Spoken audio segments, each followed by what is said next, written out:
The palace is in total shock. While the Golden King and Queen Naomi were behind closed doors performing a high-level spiritual cleansing, something erupted in the courtyard that nobody saw coming. We all know the history of rivalry, but today, the enemies did the unthinkable. Olori's shadow was at her lowest point, but the people who came to her rescue will leave you speechless. Is this a genuine miracle or a well-rehearsed performance? A short prayer for you.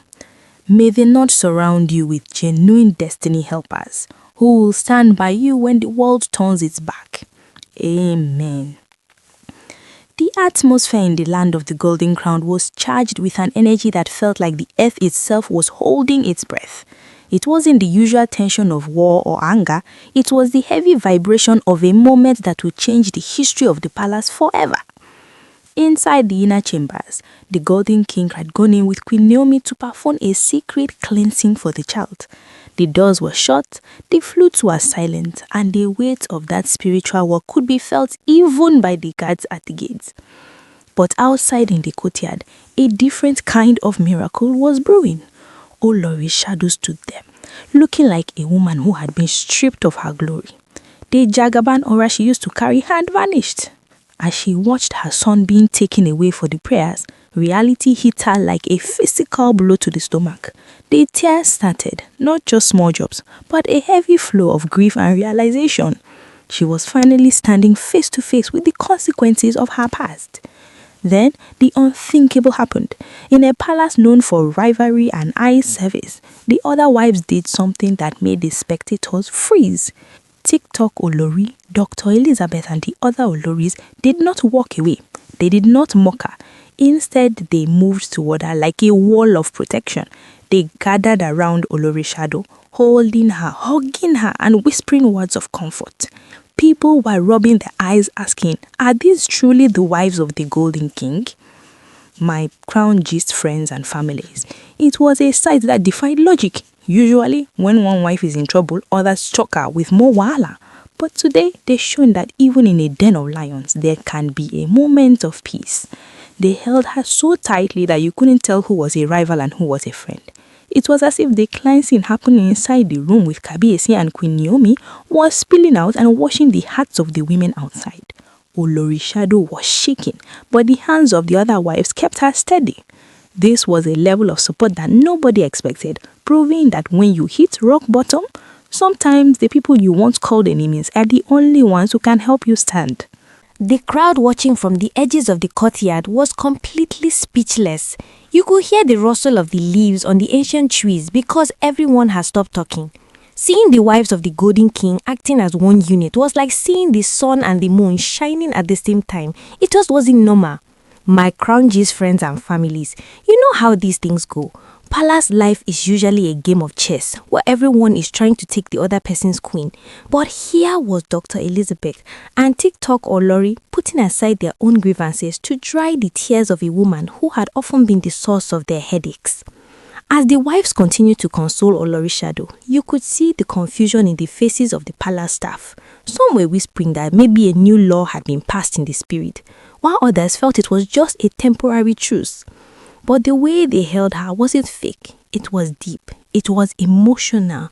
Olori's shadow was leaning into them, her body racking with sobs. The weight of carrying the Jagaban title for so long had clearly exhausted her. She wasn't fighting for position anymore. She was just a mother, broken and searching for a place to hide her shame. But as this beautiful scene of sisterhood was unfolding, a dark cloud started to move in from a different direction. Olori's shadow sisters, who had been watching from a distance, decided that this was the moment to strike. Instead of being happy that their sister was being supported, they saw it as an opportunity to cause more wahala. They began to shout and murmur, their voices cutting through the peaceful moment like a jagged knife. They started claiming that the whole cleansing ritual was an injustice. They said their sister was being bullied and that the palace was ganging up against her. How can they take the child away like that? One of the sisters backed, trying to push her way closer to the wives. This is not fair. Our sister is being treated like a criminal. They were trying to inject poison back into an atmosphere that was finally starting to heal. They wanted to pull Olori Shadow away from the other wives and back into the trenches of war. They were looking for a fight, hoping to spark a fresh fire that would burn down the little peace that was growing in the courtyard. The tension shifted instantly. The other wives looked up, their faces hardening as the sisters approached. It looked like the palace wars were about to start all over again. The spectators held their breath, expecting a shouting match that would surely reach the ears of the Golden King inside.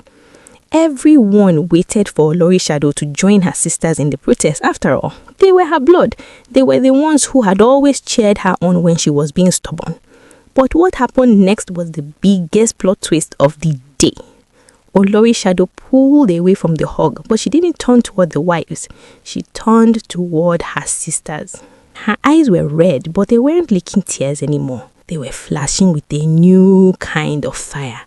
The courtyard went deathly silent. You could hear the heartbeat of the person standing next to you. Olori Shadow stood tall, her feet planted firmly on the palace soil. Her sisters were still making noise, their voices loud and bitter, thinking they were doing her a favor. They thought they were defending her honor, but they didn't realize they were actually suffocating her soul. The whole courtyard watched as she took a deep breath. The tension in the air was so sharp it felt like it could pierce skin. "Enough!" Olori Shadow screamed. The word didn't just come from her mouth, it came from the very depths of her stomach. Her sisters froze mid-sentence, their mouths hanging open in shock. "I said stay away," she continued, her voice trembling but filled with a new raw authority. "Stay away from me. Stay away from Kaviesi. And most importantly, stay away from Queen Naomi. I don't want to hear one more word about injustice or who is right and who is wrong." My Crown G's friends and families, you could have heard a feather drop on a velvet rug. The sisters tried to speak, to ginger her back into her old ways, but she shut them down with a look of pure steel. She told them plainly that life is not a game of who can shout the loudest, but a journey of responsibility and accountability. She admitted right there in front of the wives and the palace guards that she was ready to bear the consequences of her past actions. "I will carry this cross with joy," she declared, looking at Dr. Elizabeth and TikTok Olori. "I will prove myself to this palace and to the land of the Golden Crown. If I must sit in the dust to find my soul again, then that is where you will find me. But do not, I repeat, do not bring your poison near this house again." This was the moment of total transformation. For years, these sisters had been the ones whispering in her ear, telling her she was Jagaban, telling her she was untouchable. But today, she caught the strings. She realized that while they were egging her on, she was the one losing her peace, her joy, and almost her son's destiny. She was choosing a new path, even if it meant walking it alone. The wives looked at her with a new kind of respect. They saw a woman who was finally tired of the lies. Olori Shadow turned back to the basin where the water from the cleansing was kept, her face resolved. She whispered that she was manipulated, that she allowed herself to become a puppet for forces she didn't understand. She wasn't making excuses, she was making a confession. She knew that the only way to be truly free was to admit that she had been lost. But as the sisters retreated, looking like beaten dogs, the palace gates began to creak open.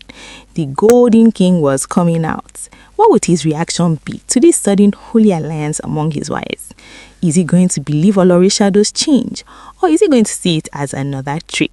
The heavy wooden doors of the inner chambers groaned as they swung open, and the Golden King stepped out, followed closely by Queen Naomi. The atmosphere changed instantly. It was as if a magnetic force had entered the courtyard, making everyone straighten their backs and hold their breath. Kabiesi looked around, his eyes scanning the scene, the gathered wives, the tear-stained face of Olori Shadow, and the retreating figures of her sisters. He didn't need anyone to tell him what had happened. A man who carries the spirit of the ancestors sees everything before a word is even spoken. Queen Naomi stood by his side, her presence calm and graceful, like a cool breeze after a long day of heat. She looked at Olori Shadow not with the eyes of a rival who had won, but with a deep, silent understanding. The silence in the courtyard was vibrating, the kind of silence that precedes a great judgment. Olori Shadow didn't move. She didn't try to hide her face or fix her hair. She stood there in her brokenness, waiting for whatever the Golden King would say. "The child is cleansed," Kabiyesi finally said, his voice deep and resonant like the sound of a distant drum. "But the house is still finding its peace." He looked at the group of wives who were still standing close to Olori Shadow. For a brief moment, a flicker or something, perhaps satisfaction or even a rare smile, passed across his royal features. He had spent years watching these women battle for his attention, but today they had found something more valuable: their humanity. My crown just friends and families, it was a moment that felt like the end of an era and the beginning of something new. Olori Shadow took a step forward, her voice a mere whisper but clear enough for everyone to hear. "I was manipulated, Kabiyesi. I let my ears listen to the wrong voices. I let my heart to become a playground for spirits that do not belong in this palace. I am ready to prove that the woman you see today is the real me." The Golden King nodded slowly. He didn't give her an easy pass, but he didn't cast her out either. He told her that the road to restoration is longer than the road to destruction. He warned her that while the other wives had shown her mercy today, the land itself would be the ultimate judge of her sincerity. He made it clear that the land of the Golden Crown does not forget, but it knows how to heal those who are truly humble. As the sun dipped below the horizon, painting the sky in shades of deep orange and purple, the palace began to settle. The sisters were gone, the child was protected, and the wives walked back toward the inner court together, a sight that will be talked about in a fair for years to come. Olori Shadow walked at the back, her head bowed, finally understanding that true power doesn't come from being Jagaban, but from being at peace with your soul and your sisters. Before we close the palace gates on this update, I must remind my Crown Gist friends and families that everything we have shared here today is based on unverified information and rumors making the rounds on social media. These are trending gists from the digital world and should be treated as alleged reports, not as established facts. We are here to bring you the gist as it drops, but always keep an open mind.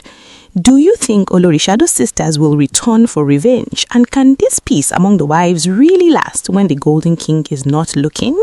Let's talk about it in the comments.